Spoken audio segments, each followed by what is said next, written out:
Hi, I'm John, and we are continuing the work on Scarlet the Four-Eyed Cuda in replacing the taillight harness.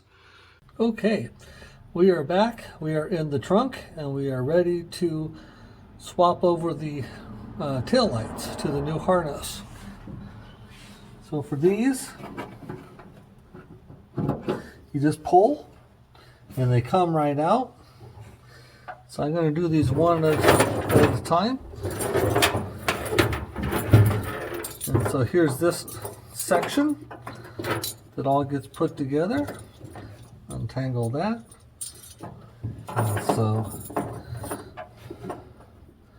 out with the one bulb, you can see there's two little nipples on either side of the bulb.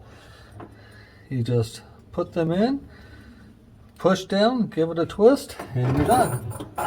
Put the light panel and you're done. Those are universal. You can see it's got these little clip doodads all the way around, and nothing is missing. On the replacement harness for the bigger lights, you will see there's a gap. And when you've got a gap like this, that means that there is a place to put it in the panel. So you can see the stock one. It also has a gap, and I'm not sure if you can see it real well.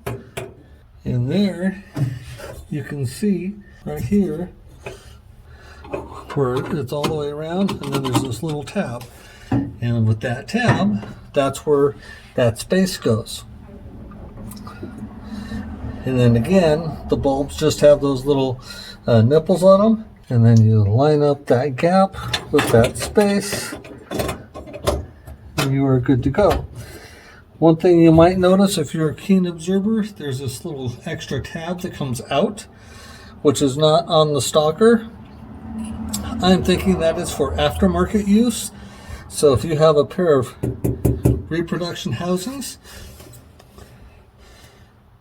then this reproduction housing might be made out of plastic.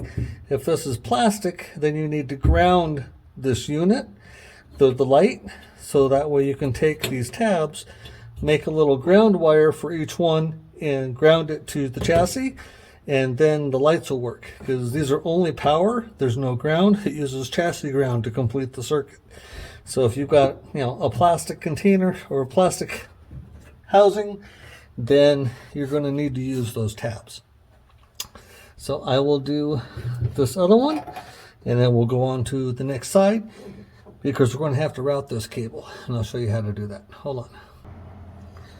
Okay, on this one, you can see that the little nipples on either side are offset, so one's lower than the other, and that means that this can go along. So I'll put this in and go next.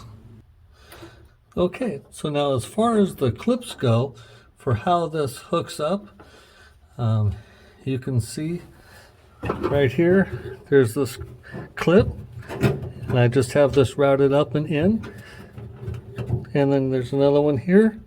They just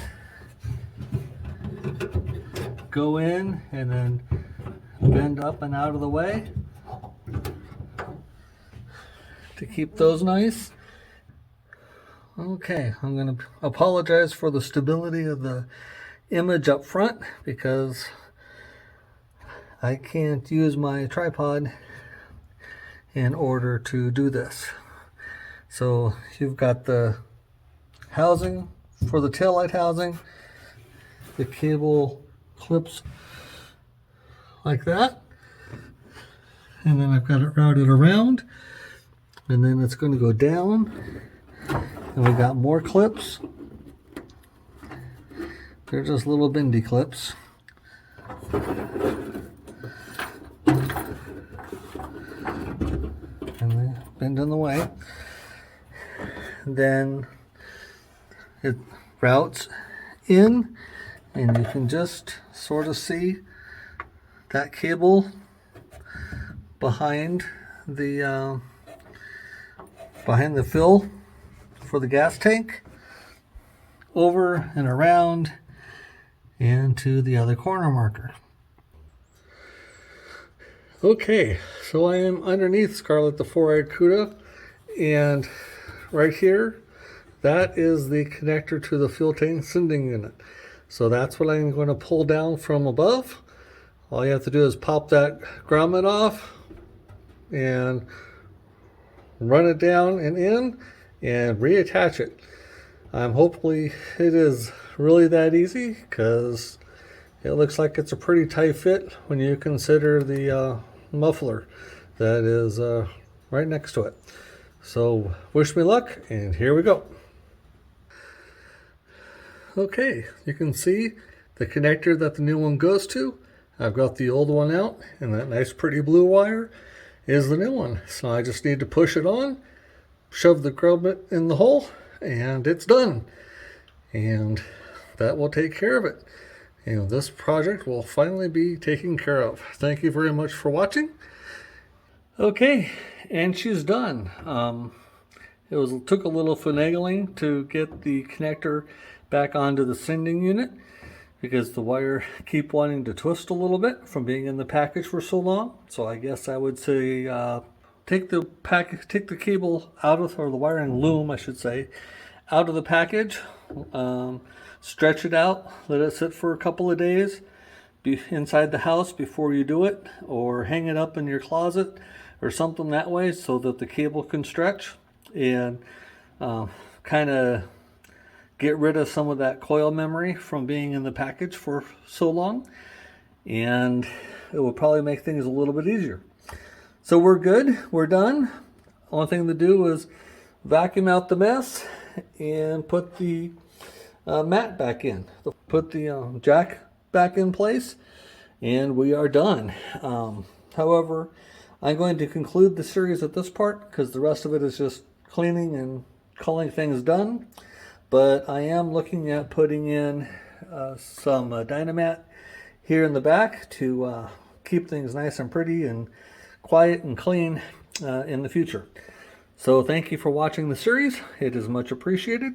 This one looks like it's a little longer than I intended. Please like, share, and subscribe, and ring the bell.